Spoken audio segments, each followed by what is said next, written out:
خاتون نے بتایا کہ میرے میاں نے مجھ سے دوسری شادی کی رشتہ داروں کو بتائے بغیر، اور جب پکڑے گئے تو پٹے، اور رشتہ داروں نے دباؤ ڈالا، ان کی اماں نے دباؤ ڈالا کہ دوسری کو طلاق دو، تو انہوں نے فون اٹھایا، ان کی ماں ان کے سر پہ کھڑی تھی اور ان کی ماں نے ان سے بولا دے طلاق میرے سامنے اس دوسری کو۔ انہوں نے مجھے فون ملایا، بہت ٹینشن میں تھے اور روتے ہوئے انہوں نے کہا میری طرف سے تمہیں طلاق ہے، طلاق ہے، طلاق ہے، تینوں طلاقیں نکال دیں۔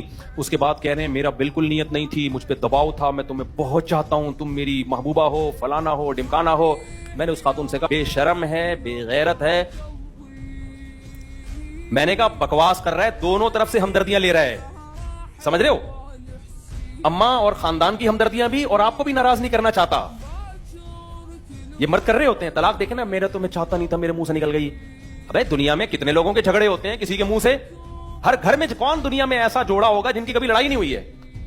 کون گھر میں ایسا ہوگا کہ جو کہتا ہے نا میں امی محبت اور میں ڈرامہ، میں تو اس کو بولتا ہوں کسی اور کے سامنے کہانیاں سنانا جا کے والی، تو گھر لڑائیاں ہر گھر میں ہوتی ہیں، تو یہ تھوڑی کہ زبان سے دھڑ دھڑ دھڑ دھڑ فوراً طلاقیں نکال دیں، جبکہ آپ کو پتا بھی ہے کہ زبان سے نکلنے کے بعد اس میں ریورس گیئر نہیں ہے۔ تو میں نے اس خاتون سے کہا یہ ایک نمبر کا بے شرم آدمی ہے، یہ دونوں طرف سے پیڑے کھانے کے موڈ میں ہے کہ بیگم کی نظروں میں بھی بڑا بنا رہا ہوں اور کہوں میں تو نہیں چاہتا تھا۔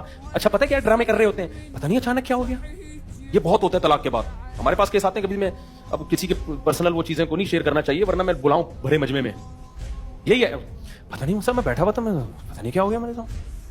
یہ پتہ ہے گھننے سمجھتے ہیں، یہ بیوی کی نظروں میں سسرال میں گھننے بننا چاہتے ہیں کہ اصل میں بس اچانک یار ایسے ایسے بھی لے رہا ہوگا سانس، جیسے مجھ پہ بہت ٹینشن ہے۔ تو میں ان سے کہتا ہوں بھائی اوروں کے منہ سے کیوں نہیں نکلتا ایسے؟ ایک کمبخت نے تو طلاقیں دی ہیں، اور اس کے بعد جب فتویٰ دیا ہم نے بھائی طلاق ہو گئی ہے، اہل حدیث سے فتویٰ لایا ہم نے، اس کو دلائل سے ثابت کر دیا یہ فتویٰ غلط ہے اہل حدیث کا، قرآن و سنت میں تین ہوتی ہیں۔ پھر پتہ ہے کیا کیا اس نے، جب ہر طرف سے مایوس ہو گیا نا، پھر فتویٰ لے کر آیا کہ مجھ پہ جادو ہوا ہے، حالانکہ میں جانتا تھا کچھ بھی نہیں ہے۔ کیا جادو ہوا ہے؟ جادو کی دلیل کیا؟ کہہ رہا ہے یار دیکھیں میری اچھی بھلی بیوی ہے، میرے کوئی اس سے لڑائی بھی نہیں ہے، تو ایسی عورت کو کوئی طلاق دے گا؟ میں نے کہا نہیں۔ کہہ رہے پھر بھی میں نے دے دی، پھر بھی میں نے دے دی۔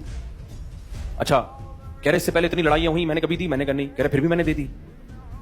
اچھا کہہ رہے پھر مفتی صاحب یہ دیکھیں کہیں سے فتویٰ لایا تھا نا، تو مجھے غصہ آیا کہ میں نے کہا یہ کیا لائے ہو یار تم، یہ تو کہہ رہے نہیں فتوے تو مارکیٹ میں ہر طرح کے، آپ کو پاکستان میں پتھر اٹھاؤ مفتی نکلے گا آپ کو وہاں۔ تو کہہ رہے میں اصل میں ایک غیبی طاقت، اس کے الفاظ ہیں یہ، کہہ رہے غیبی طاقت نے مجھے، بیوی اوپر والے پورشن میں تھی نیچے تھا، کہہ رہے پتہ نہیں یہ غیبی طاقت نے مجھے اٹھایا اوپر لے کے گئی اور میں وہاں جا کے دھڑ دھڑ طلاق کہہ کے نیچے آ گیا۔ میں نے کہا میرے بھائی خدا کے عذاب سے ڈرو، یہ کہانیاں کسی اور کو سناؤ، یہ کہانیاں، لیکن کہاں اللہ کا خوف جب ختم ہو جائے تو یہ کیا ہے جلد بازی۔